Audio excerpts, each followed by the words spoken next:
ដំរុយឆ្នោតខ្មែរទី5 ខែ 6 2026 លេខអុកខ្ទង់មានខ្ទង់20ខ្ទង់9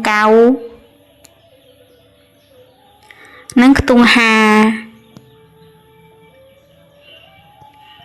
លេខរងមានដូចជា21 95និង52 3លេខមាន